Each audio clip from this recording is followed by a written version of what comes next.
What did you do when you first heard that the storm was approaching? For some reason, this time I believed that something was going to happen.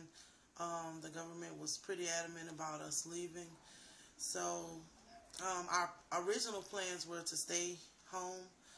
But like I said, it just felt different than any other time. So we got up and left. Okay. Where did you go?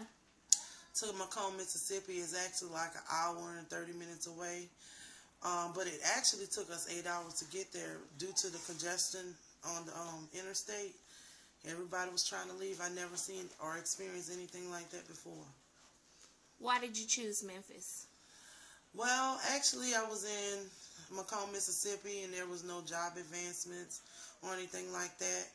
I never stayed in a project a day in my life, and the only place for housing was actually in the projects.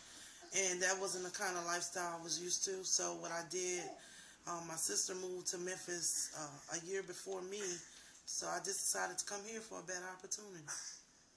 Do you feel that the government did everything that was necessary to assist the Katrina victims?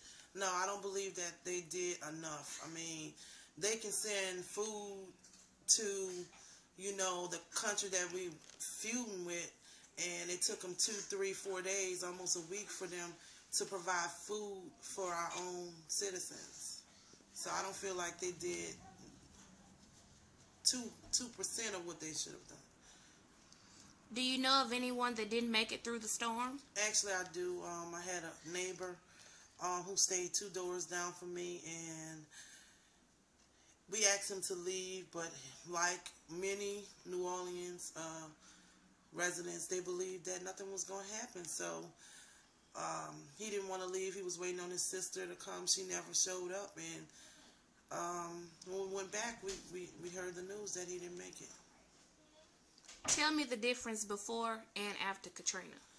Before Katrina, New Orleans was more of a family city. I mean, family oriented. I mean, it was always something to do.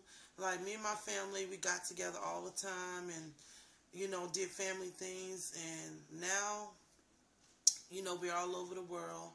A lot of the landscape hasn't came back yet. It just looks like a ghost town when you go. It's not the same. Why haven't you gone back? I haven't went back because right now, currently, I'm in school. I'm planning on going back. Probably in the next year or so. New Orleans will always be my home. So, I mean, that's where my heart is. So, that's the only reason why I haven't returned yet. How has Katrina affected your life?